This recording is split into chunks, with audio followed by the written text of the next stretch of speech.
प्रेरणादायक कहानी भगवान का घर। एक दिन एक अमीर व्यापारी किसी काम से एक गांव में जा रहा था। बारिश का मौसम था, झमाझम बारिश हो रही थी और रास्ते में जगह जगह गड्ढों में पानी भरा हुआ था। अचानक रास्ते में गाड़ी खराब हो गई। व्यापारी के साथ कोई नहीं था। उसने गाड़ी सड़क किनारे खड़ी कर दी और किसी वाहन का इंतजार करने लगा, लेकिन घनघोर बारिश और तूफान की वजह से सड़क सुनसान था। शाम ढलने लगी तो व्यापारी को चिंता सताने लगी। अचानक उसने देखा एक गरीब व्यक्ति साइकिल से गुजर रहा है। सड़क किनारे अपनी गाड़ी में बैठे बैठे उसने साइकिल सवार को आवाज देकर रोका और पूछा कि कहीं कोई गाड़ी का मैकेनिक मिल सकता है क्या। साइकिल सवार ने बताया कि इतनी बारिश में दूर दूर तक उसे कोई मैकेनिक नहीं मिलेगा। यह सुनकर व्यापारी चिंतित हो उठा।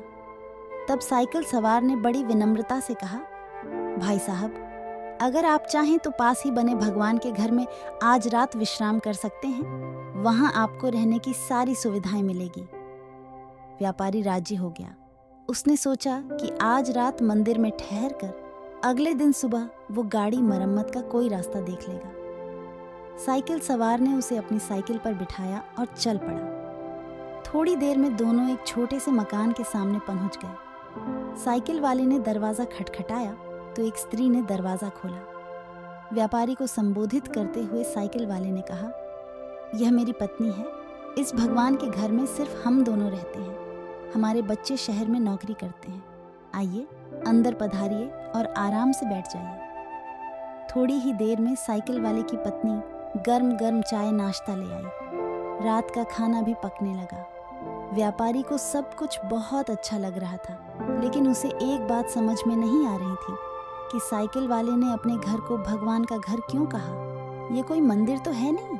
आखिर उससे रहा नहीं गया तो उसने पूछ ही लिया कि वो क्यों अपने मकान को भगवान का घर कह रहा है। लोग तो अक्सर यही कहते हैं कि मेरे घर में भगवान विराजमान है, या मेरे घर में भगवान के लिए पूजा घर बनवाया है, या मेरे घर में भगवान आए हैं। यह सुनकर साइकिल वाले व्यक्ति ने कहा, हाँ, आपने ठीक कहा। अक्सर लोग यही कहते हैं कि घर हमारा है और भगवान हमारे घर में विराजमान है, लेकिन हम ऐसा नहीं कहते, क्योंकि अगर हम अपना घर कहेंगे तो उसमें हम अपनी इच्छानुसार कुछ भी उल्टा पुल्टा काम कर सकते हैं। लेकिन अगर हमने भगवान का घर कहा तो हम वहाँ कोई गलत अनाचार वाले काम नहीं कर सकते और हमेशा उन्हीं सद्विचारों में रहते हैं जैसे हम सब मंदिर के अंदर होते हैं। और मज़े की बात यह है कि जैसा कि लोग बोलते हैं कि मृत्यु के बाद हमें भगवान के घर जाना है, तो उस हिसाब से देखा जाए तो हम जीते जी ही भगवान के घर रहने का सुख प्राप्त कर रहे हैं। उस गरीब व्यक्ति के इतने सुंदर विचार से व्यापारी बहुत प्रेरित हुआ और उसने भी अपने घर को भगवान का घर कहने का मन बना लिया।